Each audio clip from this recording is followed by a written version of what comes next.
نے کوئی حال نہیں چھوڑا. تو بادشاہ کہنے لگا بلاؤ سید موسیٰ پاک جنگی دوست رحمت اللہ علیہ کو بلا لیا. تو کہنے لگے بادشاہ تمہیں پتا تھا مٹکے کس کے ہیں؟ آپ فرمانے لگے پتا تھا مجھے. کہا کیوں توڑے؟ فرمایا اس لیے توڑے کہ مجھے تیرے اوپر رحم آ گیا تھا. تو اگر شراب پیے گا تو دوزخ میں جلے گا. مجھے رحم آیا تھا میں نے توڑ ڈالے. تو کہنے لگا آپ کون ہیں؟ آپ فرمانے لگے میں محتسب ہوں، میری حساب کتاب لینے کی ڈیوٹی ہے.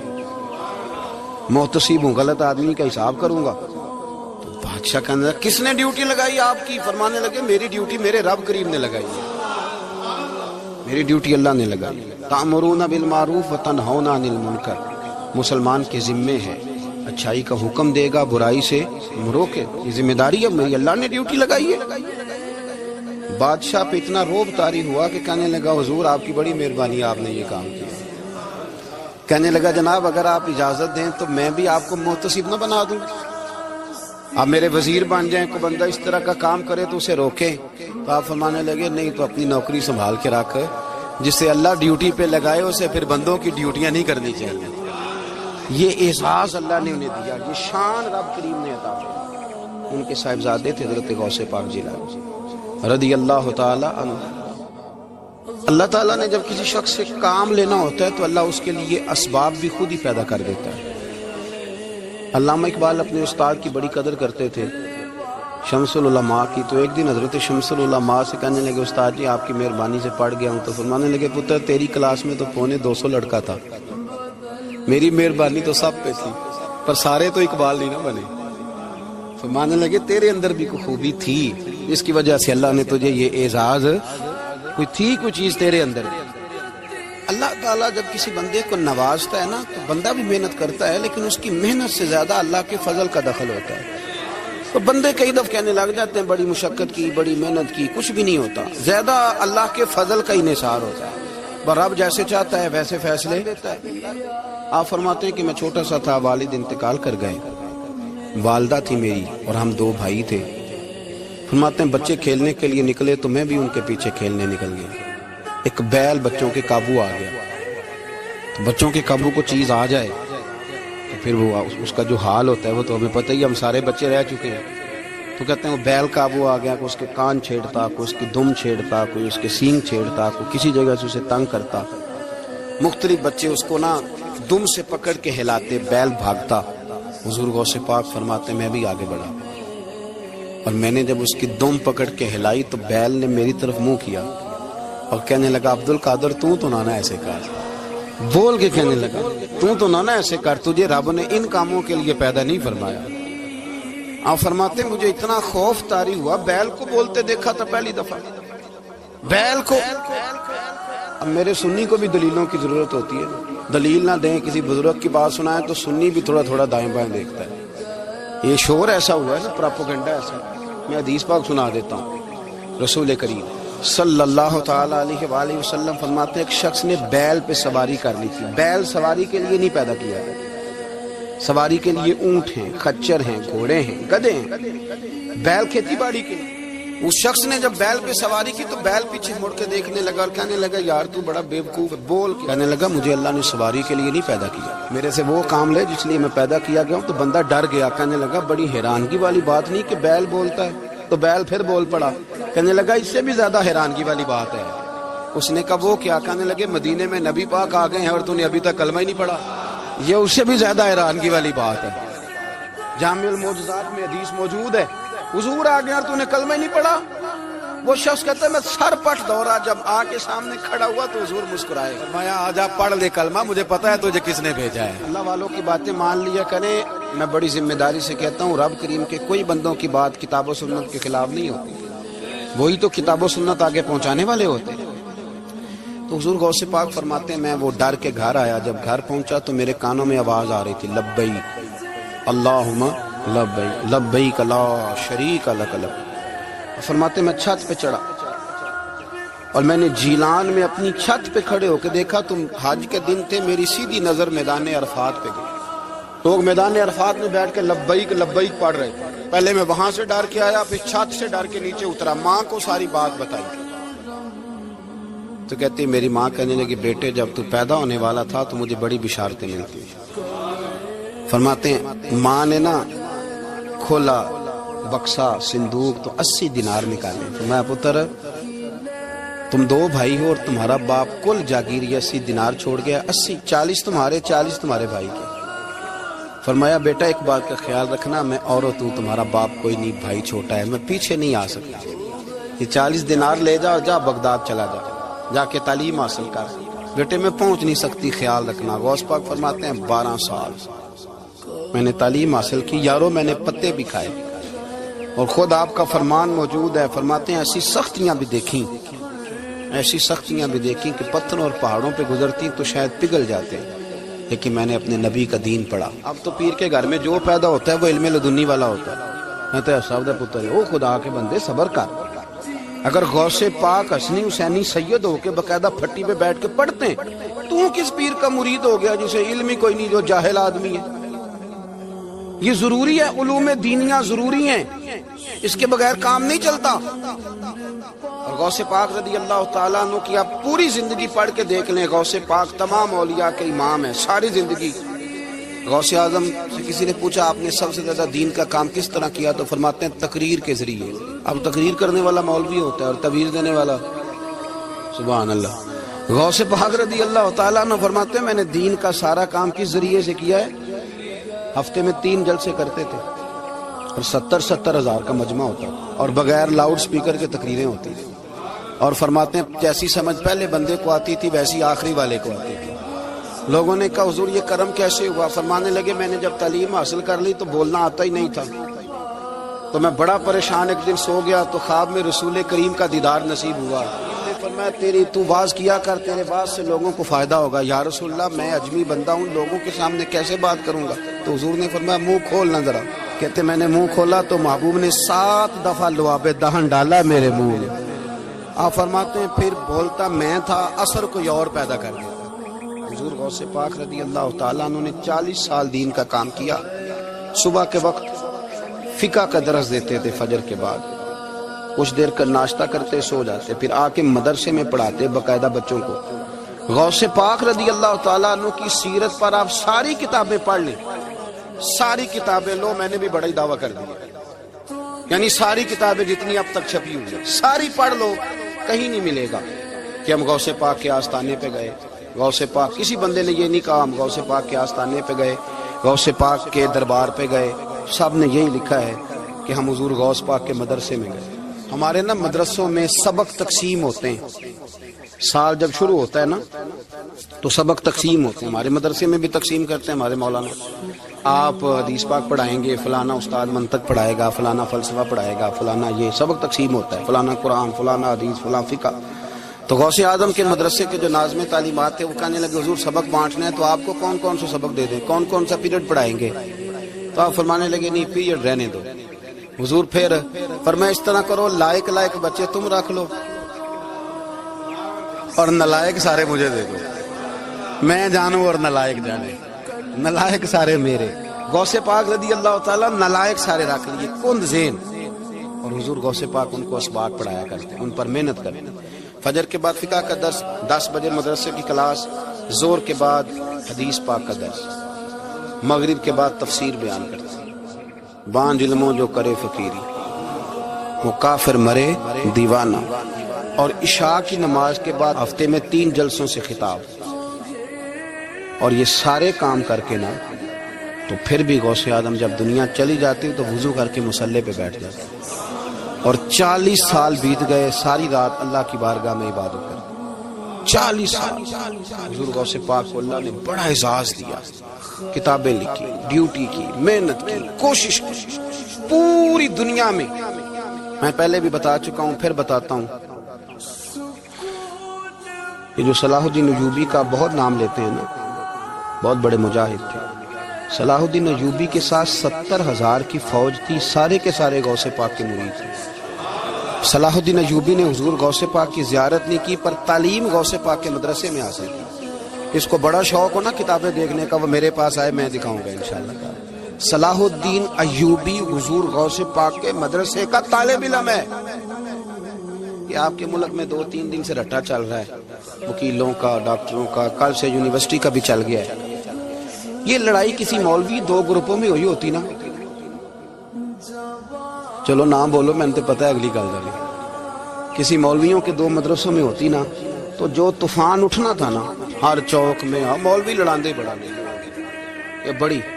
میں نے دعوت دی تھی پرسوں، میں نے کہا جب وکیل مکمل تعلیم کر لینا اسے 2 سال مدرسے میں لاؤ، ہم اسے سکھائیں گے اٹھنا کیسے ہے بیٹھنا کیسے ہے، ان کو لاؤ، اس لیے کہ ہم اپنی بات نہیں بتائیں گے، ہم بتائیں گے محمد عربی کی باتیں صلی اللہ ہو۔ مہربانی کرو، مجھے کوئی شکوہ نہیں ان سے کوئی کسی قسم کا، اس لیے کہ ہمارے ملک میں نا احتجاج کا کلچر پروموٹ کیا گیا، ہم نے یہ ماحول بنا کے دیا، سڑک بلاک کرنے کا۔ یہ ہمارے قریب ایک گاؤں ہے تو روز ڈکیتیاں ہوتی تھی، بچہ بھی قتل، پولیس والے سنتے ہی نہیں تھے، ان بیچاروں نے روڈ بلاک کیا تو سب صحیح ہو گیا، اسی وقت سارا کچھ ہو گیا، اب پہرے داری بھی لگتی ہے، اب جناب چوکیاں بھی قائم ہو گئی، سب کچھ ہو رہا ہے، مزاج بنا دیا ہم نے۔ یہ عدم برداشت ہے، یہ کلچر خطرناک ہے، یہ کلچر تباہ کرے۔ وکیل کوئی غیر نہیں، ہمارے اپنے بھائی ہیں، کون ہے وہ؟ ڈاکٹر کون ہے؟ ہمارے اپنے۔ یہ جو بچے یونیورسٹی میں لڑے کون ہے؟ ہمارے اپنے۔ ہم ان کو کاٹ کے نہیں پھینک سکتے، یہ کوئی دوسرے لوگ نہیں، سب کو ضرورت ہے ایک دوسرے کی، لیکن خدا را مہربانی کرو، معاشرے میں برداشت کا کلچر پیدا کرو، سکون کا کلچر پیدا کرو، سہنا سیکھو۔ سنو ایک بات کرتا ہوں، اللہ کرے کہ میں سمجھا سکوں، سارے فیصلے خود نہ کرو۔ اگر تمہیں نظر آئے نا کہ آپ کے ساتھ کہیں ناانصافی بھی ہو رہی ہے تو ساری عدالتیں دنیا میں نہیں لگنی، ایک قیامت میں بھی لگنی ہے۔ ہاں امام حسن کو زہر دے دیا گیا تو امام حسین کہنے لگے بھائی بتاؤ کس نے دیا ہے؟ فرمایا حسین اگر وہی وہ نہیں جس پر مجھے شک ہے تو میں کسی آدمی کا بلا وجہ تمہیں نام کیوں بتا دوں؟ کہا پھر بھائی آپ اشارہ تو نہیں بتا دے؟ تو فرمایا حسین اگر وہی ہے نا جس پر مجھے شک ہے تو پھر بھی میں نے فیصلہ اپنے رب پہ چھوڑ دیا۔ فرمایا میرے رب سے زیادہ بہتر فیصلے کرنے والا کوئی موجود؟ کچھ فیصلے اللہ پہ چھوڑ دیں، آپ یقین کریں آپ کو بڑا ہی مزہ آئے گا، آپ کو سکون آئے گا زندگی میں۔ کچھ فیصلے اللہ پہ چھوڑو، برداشت کا کلچر پروموٹ کریں اس وطن کے اندر، یہ بڑا پیارا ملک ہے، اس میں برداشت کا کلچر پیدا کریں۔ وکیل کو ہر وقت ڈاکٹر کی ضرورت، ڈاکٹر کو ہر وقت وکیل کی ضرورت ہے۔ ہم ایک دوسرے کے بغیر دیکھیں نا، میں نے آئین بھی رکھا ہوا ہے پاکستان کا، لیکن اس کے باوجود کوئی مسئلہ بن جائے تو میں کسی وکیل صاحب کو فون کرتا ہوں، میرے دوست ہیں، میں پوچھتا ہوں کہ یار یہ مسئلہ ہے، اس کا کیا حال ہے؟ ہم مل کے رہتے ہیں معاشرے میں، برداشت کے کلچر کو پروموٹ کریں، پیار کریں، محبت بانٹیں، یہ وطن ہے، اس کو مل کے سنواریں گے تو انشاءاللہ تعالیٰ یہ رسول اللہ کے دین کا قلعہ بنے گا بڑا مضبوط۔ اس سے پیار کریں، مثبت غلط بات ہے تو اس کو آپ سمجھائیں، اس پر تبلیغ کریں، لیکن یہ نہ کریں کہ آپ عدم برداشت کا ماحول پیدا کریں۔ حضور غوث پاک رضی اللہ تعالیٰ عنہ دین کا کام۔ ایک بات، اللہ والوں کے پاس لوگ دعاؤں کے لیے جاتے ہیں، کیوں جاتے ہیں؟ سنو، میرے ساتھ ایک شخص رہتا ہے، صبح سے شام تک میری ڈیوٹی کرتا ہے، نوکری کرتا ہے، خدمت کرتا ہے، گاڑی چلاتا ہے، یہ کرتا ہے وہ کرتا ہے۔ ایک صاحب ہیں جو 3 سال کے بعد ملتے ہیں، وہ جو 3 سال کے بعد ملتے ہیں وہ شکوہ کرتے ہیں کہ پیر صاحب اس کی بات زیادہ مانتے ہیں۔ پیر صاحب اب کدھر جائیں، یہ سارا دن پیر صاحب کی مانتا ہے۔ نہیں سمجھ آ رہی ہے آپ کو بات؟ یہ مزاج ہے نا جی، ایک بندہ سارا دن دنیا داری کرے، مال کمائے، پتہ نہیں جھوٹ بولے، بڑا کچھ کرے، اور ایک اللہ کا ولی جو اپنا بنائے کچھ نہ، سارا دن رسول اللہ کی باتیں کرے، سارا دن اللہ کے دین کی خدمت کرے، اور بھائی وہ جب ہاتھ اٹھاتا ہے تو پھر اللہ اس کی بات کو قبول کرتا ہے۔ کچھ میرے خاص ہیں، کچھ تیرے خاص ہیں، تو کچھ رب کے بھی خاص ہیں، اور اس پر بھی میں پہلے آیت پڑھ لوں گا تاکہ دلیل مضبوط ہو جائے۔ اللہ فرماتے ہیں واللہ یختص برحمتہ من یشاء، فرمایا میں نے کچھ بندوں کو اپنی رحمت سے اپنا خاص بنا دیا۔ کچھ بندے اللہ کے بس اللہ کی بارگاہ میں وہ دعائیں کرتے ہیں تو اللہ قبول فرما لیتا ہے، پتر اللہ ہی دیتا ہے، لیکن اللہ کا ولی دعا تو کر سکتا ہے نا۔ اللہ کا ولی، میری بات کی سمجھ آ رہی ہے؟ بیٹا کون دیتا ہے؟ اللہ۔ حضرت محدث اعظم رحمۃ اللہ علیہ کے پاس ایک شخص نے آ کے کہا جی ولی اللہ بیٹا دے سکتا ہے؟ آپ فرمانے لگے ولی اللہ اللہ سے ملا سکتا ہے؟ نہیں وہ تو ہے ہی ولی اللہ، تو اس نے ملا دینا ہے۔ تو فرمایا جو اللہ سے ملا دے بیٹا تو چھوٹی سی بات ہے، تو دیکھ نہ کہ جو اللہ تک تجھے لے گیا تو پھر پتر پیچھے رہ گیا، لیکن بیٹا دیتا کون ہے؟ بول کے بتائیں، بول کے۔ اللہ دیتا ہے۔ دعا کون کرتا ہے؟ اللہ کا ولی۔ دعا کر دیتا. بی بی آ گئی روتی ہوئی غوث پاک کے پاس, کہنے لگی 6 بیٹیاں ہیں. خاوند اور سسر کہتے ہیں کہ 7ویں بھی بیٹی ہوئی تو طلاق دے دیں گے. تھوڑا سا اگر بندہ مالدار بھی ہو تو پھر وہ ہمارا دماغ جہاں مرضی چلتا ہے نا. یہ جہالت آج بھی بہت ساری جگہوں پہ پائی جاتی ہے. تہذیب سکھاتی ہے جینے کا سلیقہ, تعلیم سے جاہل کی جہالت نہیں جاتی. تو رو پڑی. حضور غوث پاک رضی اللہ تعالیٰ عنہ نے بلایا اس کے شوہر کو بھی اور سسر کو بھی. فرمایا یہ دیکھ, یہ تو اللہ کے کام ہے, جس کو چاہے بیٹیاں دے, جس کو چاہے بیٹے دے. تو جو نہیں مانتے پھر غوث پاک کی بھی نہیں مانتے. انہوں نے کہا جی نہیں دی, میں تو نکاح کروں گا. چلے گئے تو غوث پاک کی بارگاہ میں وہ بیٹی اور اس کا باپ اور اس کی ماں پھر آئے, کہنے لگے حضور مہربانی فرمائیں. پھر اللہ کے ولیوں کے پاس ایک قوت ہوتی ہے جس کا نام مصلح ہے. مصلح بہت بڑی طاقت, بہت بڑی. حضور نے فرمایا دعا صلاح المومن, فرمایا دعا مومن کا ہتھیار ہے. یہ مومن جب ہاتھ اٹھاتا ہے تو پھر عرش کا مالک دروازے کھول دیتا ہے کرم کے. حضور غوث پاک نے مصلح بچھا لیا اور رو پڑے, کہنے لگے مالک کریم, اس بی بی کے دل میں کس نے بات ڈالی تھی کہ عبد القادر کے دروازے پہ جا. دیکھیں منانے کا انداز, منانا آتا ہے نا. اللہ کس نے اس کے دل میں بات ڈالی کہ عبد القادر کے دروازے جا, کس نے ڈالی؟ اور مالک اگر تو نہیں ڈالی تھی تو کیا تو اب اپنے عبد القادر کو رسوا کرے گا؟ اگر تو نہیں بھیجا ہے کہ ادھر جا تو اب تو رسوا کرے گا. حضور غوث پاک رضی اللہ تعالیٰ نے دعا مانگ کے چہرے پہ ہاتھ پھیرے, بچی کے سر پہ ہاتھ رکھا, فرمانے لگے پتر جا, مجھے امید ہے اللہ نے 6 بیٹیاں دی ہیں تو 7 بیٹے بھی عطا فرمائے گا. تو بی بی کہتی ہے پھر رب نے فضل فرمایا اور 7 ہی بیٹے عطا فرمائے. پھر 7 ہی بیٹے رب کریم نے دیے. تو جو اللہ کی مان تھا پھر اللہ بھی اس کی. تو اس میں اختلاف کی کیا بات ہے؟ یہ سادی سی بات. ایک بغداد کا سوداگر تھا, بڑا مالدار تھا. اس دن اس نے بغداد کے سارے علماء اور مشائخ کی دعوت پکائی تو غوث پاک کے پاس بھی آیا. کہنے لگا حضور شام کا کھانا ہے. آپ نے اس کا چہرہ دیکھا تو وہ رو پڑا. کہنے لگا بغداد کے پیر انکار نہ کرنا. آپ نے فرمایا تو جا, میں آؤں گا. شاگرد مرید کہنے لگے حضرت جی آپ بڑی مشغولیت تھی شام کو. فرمایا اتنا بڑا آدمی جب رو پڑتا ہے تو لگتا ہے بڑا مجبور ہے, چلیں گے. شام کو جب اس کے دروازے پہ گئے تو کھانا بھی اس نے چنا تو ساتھ اس نے ایک ٹوکرا, ایک صندوق بھی لا کے رکھا, اوپر سے خالی. جب غوث پاک نے اٹھ کے دیکھا تو اندر اس سوداگر کا بیٹا, اس تاجر کا بیٹا, دونوں ٹانگوں سے معذور, دونوں ہاتھوں سے معذور, ایک ہی بیٹا اپاہج. وہ تاجر رو پڑا. کہنے لگا حضور بڑی دنیا جانتی ہے بڑا مال ہے, اور جب تنہا بیٹھتا ہوں تو کھول کے روتا ہوں. وہ بے نیاز ہے نا, ساری زندگی کے بعد ایک بیٹا دیا تو وہ بھی اپاہج ہے. حضور بال سفید ہو گئے. لوگوں کی اولاد بڑھاپے کا سہارا بنتی ہے. میں بوڑھے وقت میں اس کو اٹھا کے پیشاب پخانے کے لیے لے کے جاتا ہوں. بغداد کے عبد القادر سنا ہے جب تو دعا مانگتا ہے تو رب قبول فرما لیتا ہے. تو مہربانی فرما, اگر میرا پتر ٹھیک ہو جائے, میرا زور کوئی نہیں, مالک بے نیاز ہی بڑا ہے, اگر مہربانی ہو جائے. تو غوث پاک نے پھر مصلح بچھایا. مصلح بچھا کے کہنے لگے مالک تو اپنے بندوں کے دل میری طرف کیوں موڑتا ہے, اور اگر موڑتا ہے تو پھر رحمت کی نظر فرما, بندہ نوازی فرما. ایک باپ اتنے رو رو کے آنسو بہا رہا ہے تو کرم نوازی فرما. حضور غوث پاک نے ابھی چہرے پر ہاتھ نہیں پھیرے کہ بچہ اللہ اکبر کہتا ہوا صندوق سے باہر نکل آیا. اللہ تبارک و تعالیٰ نے نا ہمارے محبوب کریم علیہ السلام کو دنیا میں بھیجا تو فرمایا یا ایھا الناس قد جاءکم برہان من ربکم, اے لوگو تمہارے پاس تمہارے رب کی دلیل آ گئی. اللہ تبارک و تعالیٰ نے محبوب پاک علیہ السلام کو سراپا دلیل بنا کے بھیجا. باقی انبیاء کرام علیہم السلام کے پاس بھی اپنی نبوت کے دلائل کے طور پر بے شمار معجزات تھے, اور حضور کریم علیہ السلام کے تو پورے وجود کو ہی اللہ نے معجزہ بنایا.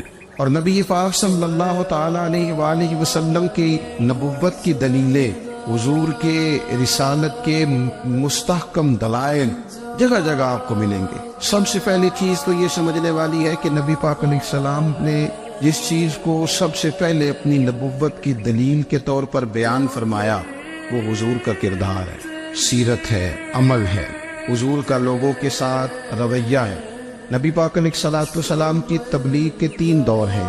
ایک تو حضور نے اپنے قول سے تبلیغ فرمائی، 40 سال کی عمر سے محبوب نے اعلان فرمایا اور تبلیغ کی، اور ایک نبی پاک صلی اللہ تعالی علیہ وسلم بالواسطہ حضور کی تبلیغ ہے جو آج تک جاری ہے۔ امت کے علماء، مشائخ، مبلغین حضور کے دین کو آگے پھیلا رہے ہیں، تو دراصل یہ بھی تبلیغ رسول پاک علیہ السلام ہی کی تبلیغ۔ اور ایک حضور کی تبلیغ کا دور ہے، حضور کی پیدائش سے لے کر ولادت مبارکہ سے لے کر حضور علیہ السلام کے اعلان نبوت تک، اس دوران نبی پاک نے جو تبلیغ فرمائی ہے وہ اپنے کردار سے فرمائی۔ عرب کا وہ معاشرہ جو بڑا میلا کچیلا گدلا ہو چکا تھا، جس کے اندر سراسر مادہ پرستی کا زور تھا، جس کے اندر لوگ انسانوں کی خرید و فروخت کرتے تھے، جس کے اندر بیٹیوں کو زندہ دفن کر دیتے تھے، جس کے اندر جو آدمی جتنا زیادہ مضبوط ہوتا تھا اتنا زیادہ لٹیرا بن جاتا تھا، اس معاشرے کے اندر رسول کریم علیہ السلام نے 40 سال گزارے، اور اس طرح گزارے کہ جو بیگانے بھی تھے وہ بھی کہا کرتے تھے یہ صادق ہے، یہ امین ہے۔ اور جب حضور نے اعلان نبوت کیا تو فرمایا، یہ قرآن مجید کے لفظ ہے، فرمایا فَقَدْ لَبِثْتُ فِيكُمْ عُمَرًا مِّن قَبْلِهِ أَفَلَا تَعْقِلُونَ، میں تمہارے بیچ عمر کا ایک حصہ گزار چکا ہوں، تمہیں عقل نہیں ہے،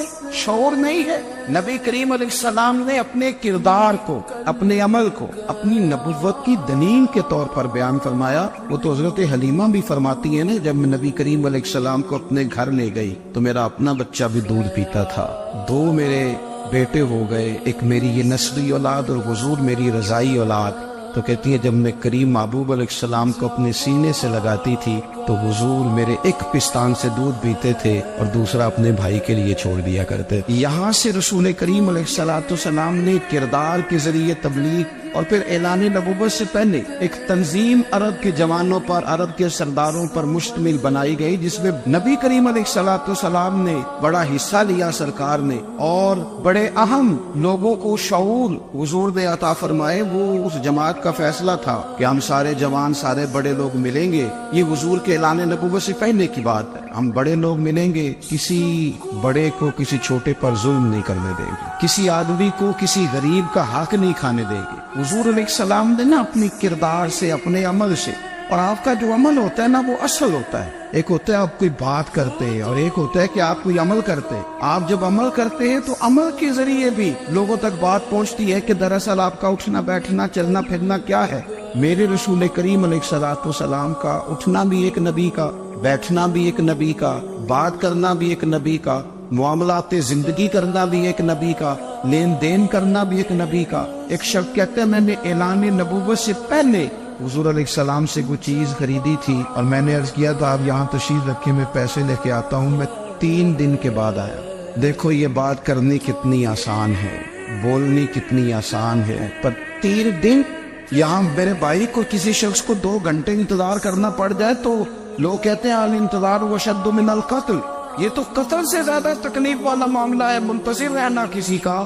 کہتے 3 دن کے بعد میں آیا تو میرے رسول کریم وہی تشریف فرمایا۔ بس اتنا فرمایا یار تم نے مجھے بڑی تکلیف میں ڈال دیا، 3 دن ہو گئے یہاں رکے ہوئے۔ تو حضور نے اپنے کردار کو، اپنے عمل کو، اپنے معاملات کو سب سے پہلے اپنی نبوت کی دلیل کے طور پر پیش کیا۔ اسی لیے کیا خوب کہا تھا کہ جو تیری جان کے دشمن ہے وہ بھی کہتے ہیں، بظاہر تو آئے ہیں نا ہجرت کی رات جان لینے، لیکن امانتیں حضور کے گھر میں رکھی ہوئی ہیں، امانتیں کاشانہ نور پہ پڑی ہے۔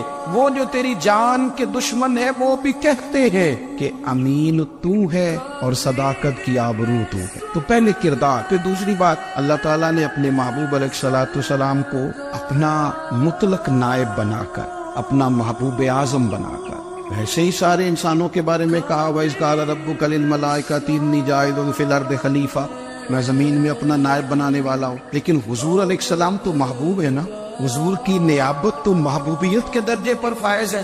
تو رسول پاک کو رب کریم نے اس طرح کا بنا کے بھیجا کہ حضرت عبداللہ ابن رواحہ رضی اللہ تعالیٰ عنہ بیان فرماتے ہیں کہ اگر حضور کوئی معجزہ نہ بھی دکھاتے، نبی کریم علیہ السلام سے کوئی اعجاز لوگ نہ بھی دیکھتے، تو محبوب کا تو چہرہ ہی اس طرح کا تھا، لوگوں نے دیکھتے جانا تھا اور کلمہ پڑھتے جانا تھا۔ لیکن باوجود اس کے میرے رسول پاک کا اعجاز یہ ہے، کمال یہ ہے کہ حضور کبھی اشارہ کر دیں تو چاند دو ٹکڑے ہو جائے، کبھی دعا مانگ دیں تو ڈوبا ہوا سورج واپس آ جائے، کبھی محبوب گزرنے لگے تو پتھر آپ پر سلام پڑے، کبھی حضور پہاڑ پر چڑھ جائے تو پہاڑ وجد میں آ کر جھومنے لگے، محبوب کا کبھی نماز پڑھاتے ارادہ بن جائے تو اللہ تعالیٰ قبلے کا رخ ہی تبدیل فرما دے۔ کیا خوبصورت سوچ ہے اور کیا نظریہ دیتے ہیں بریلی کے امام، فرماتے اجابت کا جوڑا عنایت کا صحرا دلہن بن کے نکلی دعائے محمد، اور اجابت میں جھک کر گلے سے لگایا بڑی ناز سے جب دعائے محمد،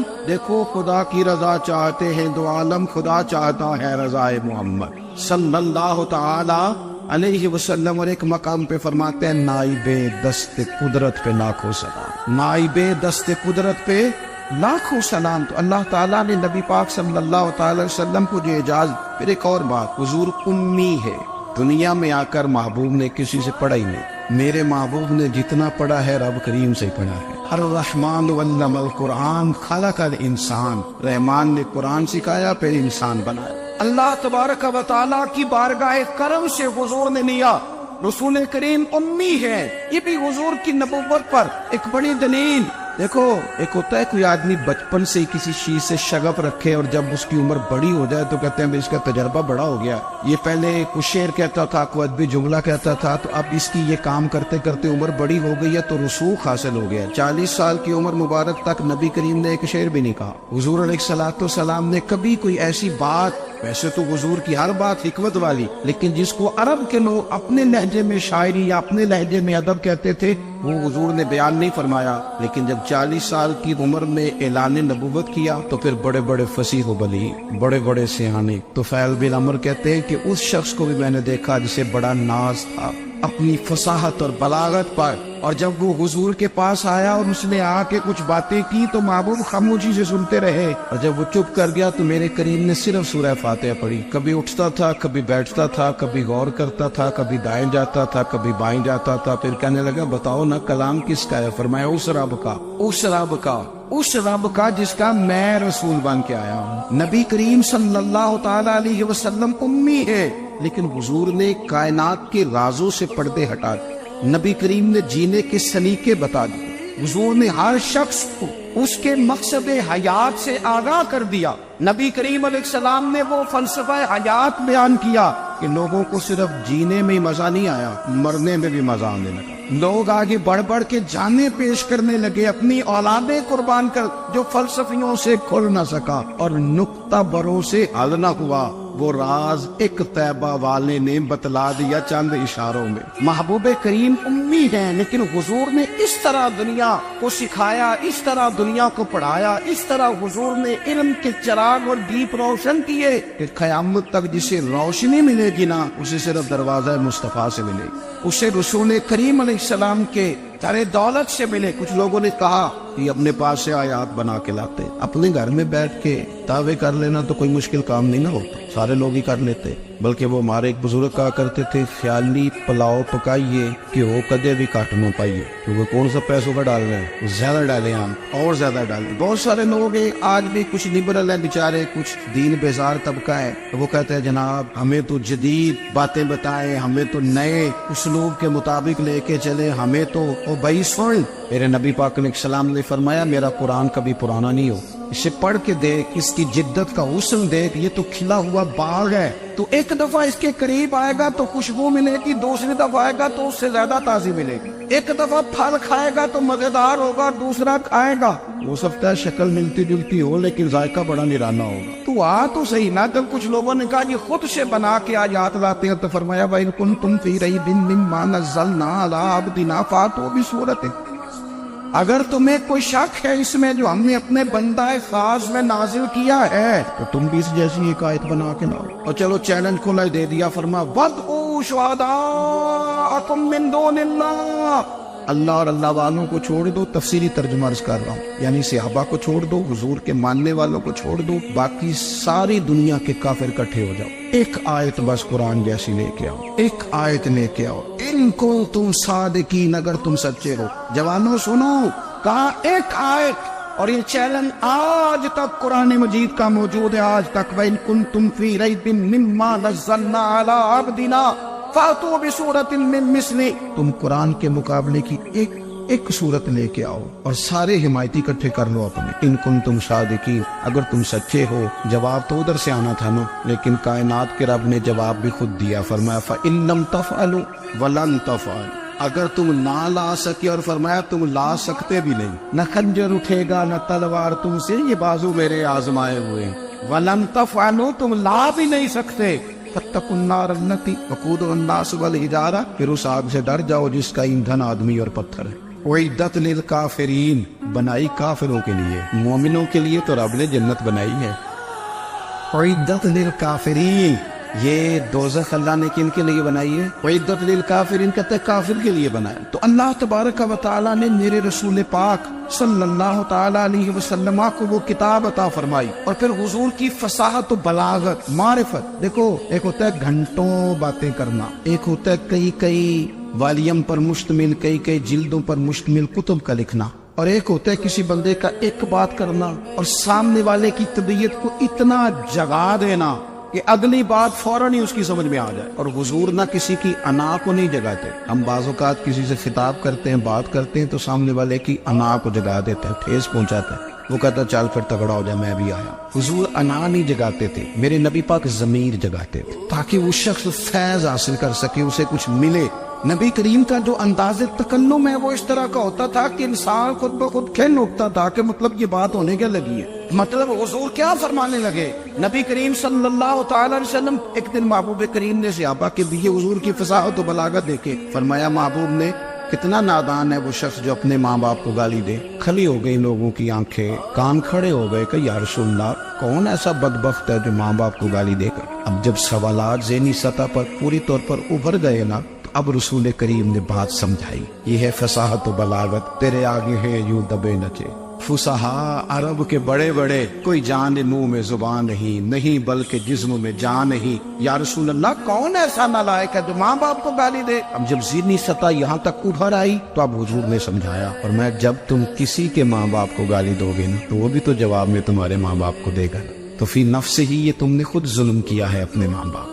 کیوں تم نے ایسا لہجہ اختیار کیا کہ جس سے سامنے والے کی انا جاگ جائے اور وہ تمہارے مقابلے میں آ کر کے کھڑا ہو جائے؟ کیوں تم نے اس طرح کے انداز اختیار کیے کہ جس سے سامنے والا بھی سارے پنجے کھڑے کر کے باہر نکل آیا کہ آ جاؤ پھر میں بھی میدان میں حاضر ہوں؟ رسول کریم کی فصاحت بلاغت دیکھیں نا، حضور 2-4 جملوں میں ساری بات سمجھا جاتے۔ ایک حدیث پاک اگر ہماری سمجھ میں آ جائے، ایک روایت، نبی پاک صلی اللہ تعالی علیہ وسلم نے فرمایا خوبصورت مسلمان وہ ہے جو بے مقصد باتوں کو چھوڑ دے۔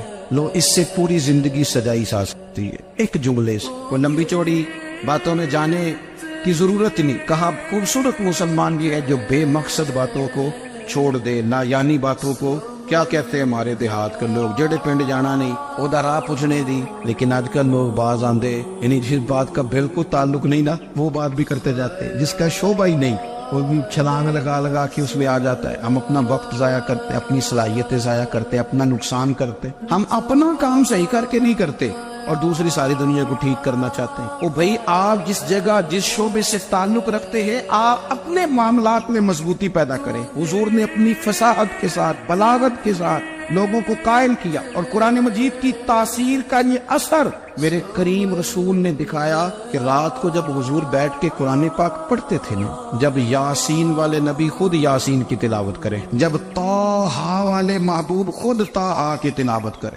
غور کرو نا جب مدثر والے محبوب خود ان جملوں کو ادا کریں، یعنی جن کے بارے میں آیت آئی ہے، جب وہی یہ آیت پڑھے کہ انا اعطیناک الکوثر، یعنی جن کا ذکر ہو رہا ہے، جب وہ یہ بات کرے کہ یا ایھا النبی انا ارسلناک شاہدا ومبشرا ونذیرا لتؤمنوا باللہ ورسولہ وتعزروہ وتوقروہ وتسبحوہ بکرۃ واصیلا، جن کے بارے میں آیت آئی ہے جب وہ یہ کہہ رہے ہوں کہ ورفعنا لک ذکرک، جب وہ کہہ رہے ہوں والضحیٰ واللیل اذا سجا، ذرا اس کیفیت کو دیکھیں جب محبوب خود پڑھ رہے ہو، اور جو حضور پر آئی ہے اس کا ذائقہ، اس کا لطف، اس کا انداز، بھلا کیا ہوگا۔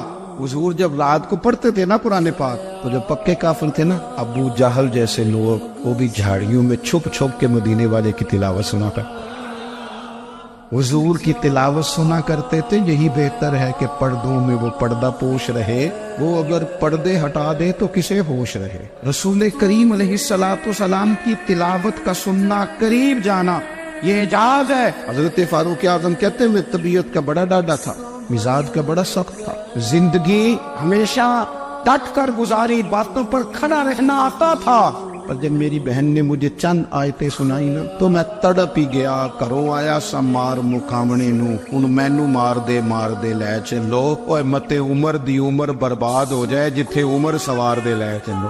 یہ اعجاز ہے رسول کریم صلی اللہ تعالی علیہ وسلم پر نازل ہونے والی کتاب کا۔ پھر حضور نے خبریں دی، نبی پاک نے خبریں دی۔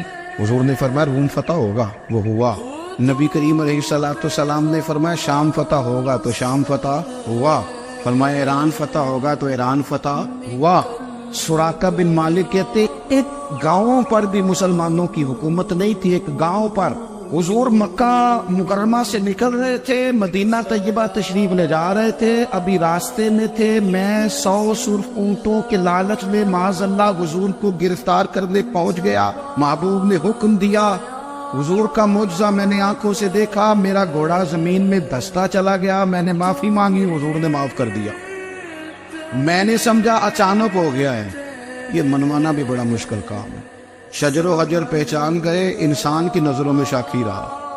یہ کچھ ایسے لوگ ہیں جن کو منوانا توبہ توبہ، ماننے کو تیار نہیں، دیکھ دیکھ کے بھی ماننے کو تیار ہے نہیں، ماننے کو تیار ہے نہیں۔ کہتے ہیں کہ میں نے پھر چاہا آگے بڑھنا تو پھر زمین کے اندر میرے گھوڑے کے پیر دھنسنے لگے، پھر معافی مانگی۔ کریم تیرے معاف کرنے کی ادا پہ بھی قربان جائے۔ یہ نہیں فرمایا کہ تو بار بار یوں ہی کرتا ہے، فرمایا معافی مانگتا ہے، جا میں نے معاف کیا۔ کہتے ہیں 3 دفعہ میں آگے بڑھا، 3 دفعہ حضور نے معاف کیا، تو مسکرا کے فرمانے لگے تو یہاں مجھے گرفتار کرنے آیا ہے، وہ کیسر روم کا علاقہ فتح ہوگا، وہ کنگن جو پہنتا ہے نا ہاتھوں میں، بادشاہ کے کنگن معروف ہیں، وہ تیرے ہاتھوں میں آئیں گے۔ اللہ کرے آپ سمجھے، یہ جو لوگ ڈری ڈری سہمی اور ہمارے بچے مایوسی کی معاذ اللہ باتیں کرتے ہیں، وہ دیکھیں حضور کس طرح کی گفتگو فرماتے ہیں۔ ابھی ایک گاؤں پر بھی اسلام کی حکومت نہیں، لیکن حضور کا خبر دینے کا انداز، کریم فرمانے لگے وہ کیسر روم کے جو کنگن ہوں گے وہ تیرے ہاتھوں میں آئیں گے۔ جناب سراقہ بن مالک فرماتے ہیں کہ میں مسلمان ہو گیا، حضور کا وصال ہو گیا، کنگن نہیں آئے۔ حضرت ابوبکر صدیق کا وصال ظاہری ہو گیا، کنگن نہیں آئے۔ جناب عمر کا دور آ گیا، سراقہ بوڑھے ہو گئے۔ کوئی بندہ پوچھتا نا کہ اب تو عمر ڈھل گئی ہے، زندگی کا پتہ نہیں، کہنے لگے نہیں میں نہیں جاتا، جب تک کنگن نہیں آتے اسرائیل کوئی نہیں آئیں گے، کیونکہ ساڈے نبی دی زبان، ساڈے واسطے قرآن، جو دن کو کہہ دیا دن ہے تو دن نکل آیا، جو شب کو کہہ دیا شب ہے تو رات ہو کے رہی، اور خدا نے ان کی زبان کو وہ اختیار دیا، جو نکلی منہ سے ان کے وہ بات ہو کے رہی۔ فاضل برینوی کا تو انداز ہی پھر انوکھا ہے نا، وہ تو کہتے ہیں وہ زبان جس کو سب کن کی کنجی کہے، جس کو سب کن کی کنجی کہے، اس کی نافذ حکومت پہ لاکھوں سلام۔ کہنے لگے نہیں آتے حضرت اسرائیل، فکر نہ کرو، بوڑھے ہو گئے تھے، نکلنے گھر سے بند کر دیا تھا، حضرت عمر کا دور تھا، کنگن آ گئے۔ حضرت فاروق اعظم نے ان کے پوتوں سے، نواسوں سے، بچوں سے کہا جاؤ بلا کے لاؤ، کا دادا جان بوڑھے ہیں، فرمایا تم کان میں کہہ دینا کنگن آ گئے، پھر تم دیکھنا تو صحیح کر۔ حضرت سراقہ آئے، حضور نے جو خبریں دی، نبی پاک علیہ السلام نے جو گزشتہ قوموں کے احوال بیان کیے، اور پھر میرے نبی پاک علیہ السلام نا دنیا میں عزتیں دینے آئے۔ یہ مزاج ہمیں کم کرنا چاہیے، یہ جو ہم ساری زندگی اس کام میں لگا دیتے نا کسی کو نیچا کیسے دکھانا ہے، یہ انداز حضور نے نہیں ہمیں دیا۔ اب دیکھو حضور تشریف لائے تو ہمیں پتہ چلا کہ حضرت یوسف جیسا سونا کوئی نہیں، حضور تشریف لائے تو ہمیں پتہ چلا کہ حضرت داؤد جیسی خوبصورت آواز کسی کی نہیں، حضور تشریف لائے تو ہمیں پتہ چلا کہ جناب عیسیٰ علیہ السلام کا فقر اختیاری کس طرح کا، محبوب لال کس طرح کا تھا۔ یہ تو حضور آئے، تو نبی پاک علیہ السلام نے اس کی بھی عظمت بیان کی، اس کی بھی شان بیان کی. حضور نے بتایا کہ ابو بکر صدیق کی شان کیا ہے، فاروق اعظم کا مرتبہ کیا ہے، عثمان غنی کی حیا کیا ہے، مولا علی کی شجاعت کیا ہے، اہل بیت نبوت کی عظمت کیا ہے. حضور آئے عزتیں دینے، ماں کو عزت دی مدینے والے رسول. کہا جس کا باپ راضی ہو گیا اس کا رب راضی ہو گیا. فرمایا جو 2 بیٹیاں 3 بیٹیاں 4 بیٹی بہنیں یا 1 بیٹی یا بہن بیاہ کے آ گیا نا، اس طرح میری 2 انگلیاں جڑی ہوئی ہیں، میرے ساتھ جڑ کے جنت میں جائے گا. رسول کریم صلی اللہ تعالی وسلم نے عزت دی. حضور عزتیں دینے، کوئی اعزاز نہیں. ان پڑھ بندہ ہے، سادہ ہے، غریب ہے، مزدوری کرتا ہے، ہاتھوں پہ چھالے، یا رسول اللہ اس کا بھی کوئی اعزاز ہے؟ قربان جائیں، میرے کریم نے عزت دی. فرمایا محنت کر کے روزی کمانے والا تو اللہ کا دوست ہے. یہ اینٹیں اٹھانے والا، یہ مشقتیں کرنے والا، یہ صبح دیہڑی پہ جانے والا، یہ بیچارہ جو اچار سے روٹی کھاتا ہے، تو نے ہر شخص کی قسمت میں یہ عزت لکھی اور آخری خطبے کی صورت میں وصیت لکھی. رسول کریم نے ہر بندے کو اعزاز دیا، عظمتیں دی. حضور عزتیں دینے آئے. نبی پاک علیہ السلام نے اعزازات دیے، حضور نے نوازا. یہ ساری چیزیں میرے رسول پاک کی تشریح. اور پھر یہ جو حضور کے صحابہ اور اہل بیت ہے نا، یہ بھی میرے نبی پاک کی نبوت کی دلیل ہے. جلدی انقلاب آیا نہیں کرتے. وہ کل تک جو رہزن تھے حضور نے راہبر بنا دی. وہ لوگ جو کل تک ایک دوسرے کے گلے کاٹ کے کھاتے تھے، ایک دوسرے کو مارتے تھے، تکلیف پہنچاتے تھے، برادریزم پہ لڑتے تھے، حضور نے بھائی بھائی بنا دیے. ایک پلیٹ میں کھانا کھانے لگے، سیدنا بلال حبشی، صہیب رومی، سلمان فارسی. حضور نے یوں کر کے ملا دیا. نبی کریم علیہ السلام نے تقسیمیں ختم کر دی دنیا. حضور کے صحابہ نے اپنا کردار. اللہم صلی علی سیدنا و مولانا محمد بقدر حسنہ و جمالہ و جودہ و نوالہ و صحبہ و آلہ. اللہم صلی علی سیدنا و مولانا محمد معدن الجود والکرم و آلہ و صحبہ و بارک وسلم. یا ارحم الراحمین، یا ارحم الراحمین، یا قاضی الحاجات، یا مجیب الدعوات، یا حلال المشکلات، یا دافع البلیات، یا مسبب الاسباب، یا قاضی الحاجات، یا رحمان یا اللہ، یا کریم یا اللہ، یا ستار یا اللہ، یا غفار یا اللہ، یا کریم یا اللہ، یا عزیز یا اللہ، یا ستار یا اللہ. اے ہمارے پروردگار، 10 سال پورے ہو گئے. خدا بندہ ایک چھوٹا سا پیغام تھا، تو نے فضل فرما دیا. اے اللہ، ہم پلٹ کر جب دیکھتے ہیں تو 1% بھی ہم اس قابل نہیں کہ تیرے دین کی کوئی بات کر سکیں، کوئی پیغام دے سکیں. اللہ، کئی سالوں سے یہ دوست صبح کی نیند چھوڑ کے یہاں حاضر ہوتے رہے، مائیں، بہنیں، بچیاں، بوڑھے، بچے. اے اللہ، بندوبست کرنے والے سب سے پہلے آتے رہے. خدا بندہ تیرے قرآن مجید کو پڑھا ہے. ہم کمزور تھے، بس تیری دی ہوئی توفیق سے پڑھا ہے. خدا بندہ ان میں سے ایک بات بھی تجھے پسند آئی ہے تو ہمیں معاف فرما دے، ہم سے درگزر فرما، ہمارے حال پہ رحمت فرما. رمضان آیا تھا، پھر بیت رہا ہے. اللہ، ہماری کمزوریاں، ہماری کوتاہیاں پھر ایک دفعہ پیش نظر ہیں. اے عرش و فرش کے مالک، برے ضرور ہیں، کمزور ضرور ہیں، گناہگار ضرور ہیں، پر تو ہمارے دلوں کے حال جانتا ہے. ہم تیرے غدار نہیں ہیں.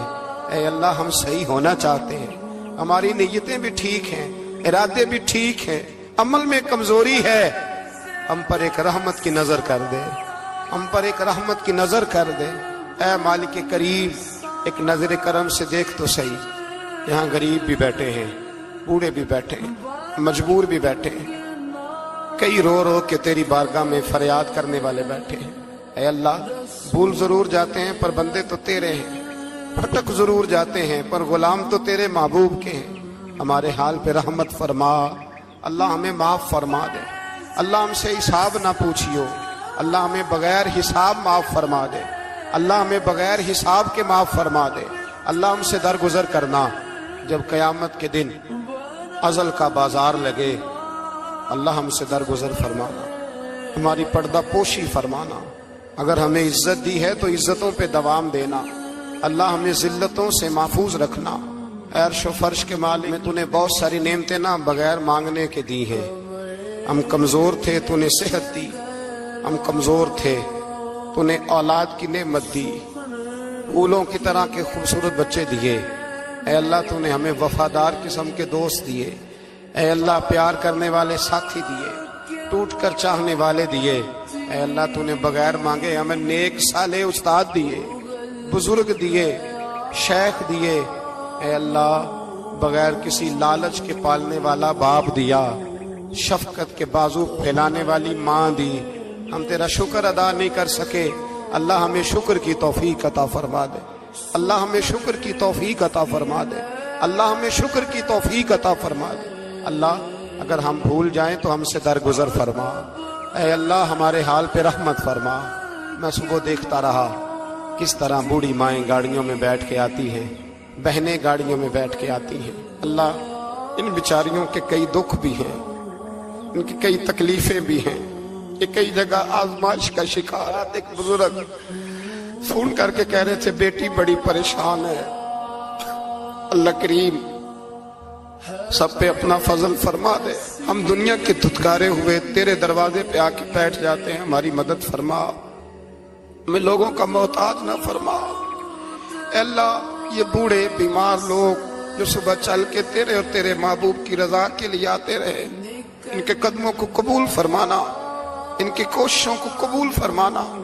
اللہ معذور بزرگ بیچارے لاٹھیوں کے سہارے یہاں تک پہنچ کر تیرے دین کی بات سنتے رہے، ان کے حال پہ کرم فرما، ان پہ رحمت فرما، ہم سے درگزر فرما، ہمارے ساتھ معافی والا معاملہ فرما۔ اے اللہ مائیں بہنیں بچیاں بیچاری اللہ شوق سے ذوق سے آتی رہیں، خداوندہ ان کے دکھ دور فرما دے، ان کو آزمائشوں سے نکال دے۔ جو بیچاریاں اولاد کے لیے روتی ہیں اور کہتی ہیں ایک بیٹی ہی مل جائے سسرال میں رہنے کے قابل ہو جاؤں، اللہ ان پہ رحم فرما دے۔ جو جس حال میں پریشان ہے اس کی مدد فرما دے، تیرے محبوب کی امت بڑی پریشان ہے۔ اے اللہ ختم قرآن کا موقع ہے، رمضان کی جاتی ہوئی گھڑیاں ہیں، اے اللہ پوری دنیا میں رسول اللہ کے غلاموں کا خون بہ رہا ہے۔ اے اللہ اتنی بڑی دنیا میں برما کے مجبوروں کو رہنے کو جگہ نہیں مل رہی، سالوں بیت گئے، کشمیر کی بچیاں روتی ہیں، اللہ فلسطین کی مائیں پکارتی ہیں، پاکستان کی سڑکوں پہ روز خون بہتا ہے۔ ہم نے بڑی بڑی کوشش کر کے بڑے بڑے لوگوں کے وعدوں پہ اعتبار کیا، اے اللہ اب تو ہماری مدد فرما، ہماری مدد فرما، غریبوں کی مدد فرما، یتیموں کی مدد فرما۔ اے اللہ جو سڑکوں پہ جھونپڑیوں میں ہیں ان کی مدد فرما، اے اللہ جو بیچارے چھابڑی فروش ہیں ان کی مدد فرما، جہاں جوان بچیاں ہیں ان کی مدد فرما۔ اے اللہ غریبوں کی مدد فرما، مجبوروں کی مدد فرما، اے اللہ تنگ دست لوگوں کی مدد فرما، بیماروں کو شفا دے دے، مقروضوں کو قرضوں سے رہا کر دے، تنگ دستوں کو وسعت دے دے۔ ہمارے وہ مشائخ، ہمارے وہ بزرگ جنہوں نے ہمیں یہاں تک پہنچایا ان کی قبروں پہ رحمتوں کا نزول فرما، ان پہ کرم نوازیاں فرما۔ جن کے عزیز و رشتہ داروں میں سے کوئی دنیا سے چلا گیا ہے، اللہ جن کے ماں باپ رخصت ہو گئے ان کی قبریں نور سے بھر دے، رحمت سے بھر دے۔ ربنا اغفر لی ولوالدی وللمؤمنین یوم یقوم الحساب۔ اے اللہ زندگی میں جب موت کا وقت آئے نا تو ہمیں کلمے کی توفیق عطا فرمانا، ہمیں بے ایمانی کی موت سے محفوظ رکھنا، ایماندار مارنا ہمیں۔ اللہ ہماری آخرت کی منزلوں پہ اپنا فضل رکھنا، ہم سے سختی صاحب نہ لینا۔ اے اللہ بس خار ہیں، بدکار ہیں، ڈوبے ہوئے ذلت میں کچھ بھی ہیں مولا تیرے محبوب کی امت سے۔ رب اغفر وارحم انت خیر الراحمین۔